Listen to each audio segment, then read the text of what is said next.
Welcome back to Time Travelers. Today we are exploring ancient African warrior badass queens.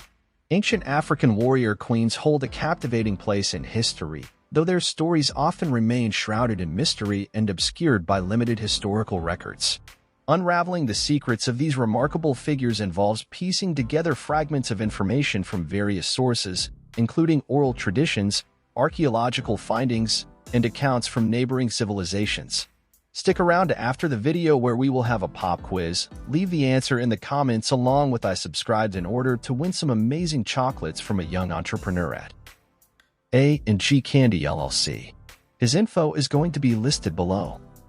Okay, we have four amazing renowned African warrior queens. So first up we have Amina of Zazzau. Amina of Zazzau, also known as Queen Amina, remains an enigmatic figure in African history, celebrated for her leadership, military prowess, and her impact on the Hausa culture in what is now northern Nigeria. Her reign is believed to have occurred during the 16th century, though exact dates and details about her life are not extensively documented and often blend historical facts with folklore and legend. Warrior Queen Amina is renowned for her military skills and leadership. She allegedly led military campaigns, expanding her kingdom's territory and influence. Her conquest reportedly included numerous territories, and she is credited with establishing the defensive walls around the city of Zazzau, modern-day Zaria, which were referred to as Ganywar Amina or Amina's Walls. Amina's reign is associated with the time of prosperity and growth for Zazzau. She is remembered not only for her military conquests but also for her administrative abilities, fostering trade, and infrastructure development. Due to the lack of written records, much of Amina's story is intertwined with folklore and oral traditions, making it challenging to separate historical facts from embellished accounts. The scarcity of written records about Amina's reign adds to the mystery surrounding her life. Much of what is known comes from oral traditions passed down through generations. Historians and scholars often analyze different accounts and oral traditions to piece together a more accurate depiction of Amina's life. However, interpretations can vary, leading to ongoing debates about the extent of her accomplishments and the historical accuracy of the narratives. Amina has become a symbol of female empowerment and leadership in African history and culture, inspiring stories, art, and discussions about women in positions of power. Sites associated with Queen Amina, such as the Walls of Zazzau, attract tourists and visitors interested in exploring the historical and cultural significance of her legacy. Queen Amina's story continues to captivate people's imaginations, highlighting the challenges of uncovering the lives of historical figures from regions where written records are limited. While her legacy endures in oral traditions, ongoing research and archaeological discoveries contribute to a deeper understanding of her impact on ancient African history and the role of women in leadership and warfare. Next, we have Cleopatra VII, the last active ruler of the Ptolemaic Kingdom of Egypt, remains one of history's most iconic and intriguing figures. Her life and reign are intertwined with political upheavals, alliances, and her associations with powerful Roman leaders. Born in 69 BC, Cleopatra was a member of the Ptolemaic dynasty, which was of Macedonian Greek origin and ruled Egypt after the death of Alexander the Great. She ascended to the throne at the age of 18, alongside her younger brother Ptolemy XIII. Their joint rule was marked by internal conflicts and power struggles. Cleopatra famously forged a relationship with Julius Caesar, the Roman general and statesman, during his visit to Egypt in 48 BC. This alliance helped her regain power after being exiled by her brother. Following Caesar's assassination in 44 BC, Cleopatra aligned herself with Mark Antony, another influential Roman leader, forming a personal and political alliance. Cleopatra was known for her intelligence, political acumen, and efforts to stabilize Egypt's economy and governance.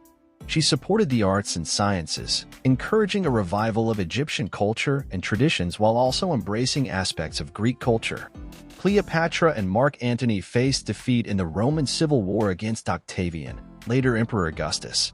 In 30 BC, after their defeat at the Battle of Actium, Cleopatra and Antony took their lives. Cleopatra's story has been romanticized and mythologized in literature, art, and popular culture. Her legacy endures as a symbol of intelligence, power, and allure.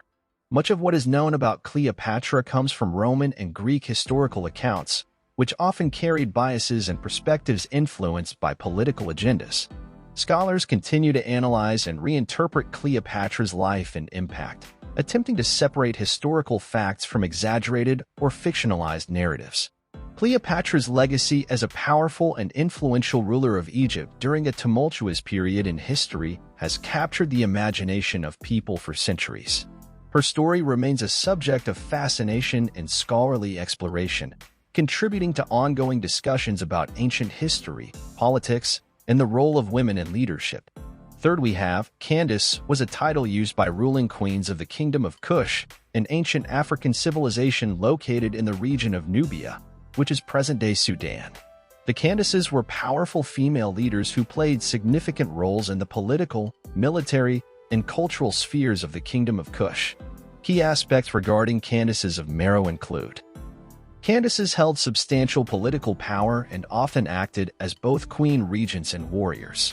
They were known for leading armies into battle and were revered for their military prowess in defending the kingdom against various invaders, including the Romans. Candaces contributed to the cultural and religious aspects of the Kingdom of Kush, supporting the worship of traditional Nubian deities alongside the adoption of some Egyptian religious practices. They were involved in the construction of temples, pyramids, and other architectural projects, contributing to the kingdom's cultural heritage. The Kingdom of Kush had interactions and exchanges with ancient Egypt, and the Candaces' reign sometimes overlapped with significant periods in Egyptian history.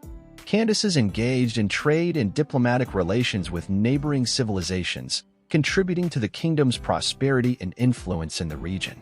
Information about specific Candaces is limited, primarily derived from inscriptions, archaeological findings, and references in the accounts of neighboring civilizations.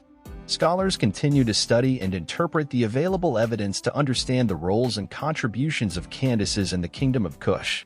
The title, Candace, itself likely denotes a line of ruling queens rather than a single individual.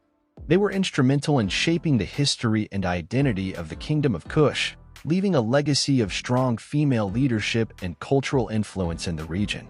Their stories and accomplishments, although often overshadowed by more extensively documented rulers from other civilizations, contribute to the broader narrative of powerful women in ancient African history and their impact on political and cultural landscapes.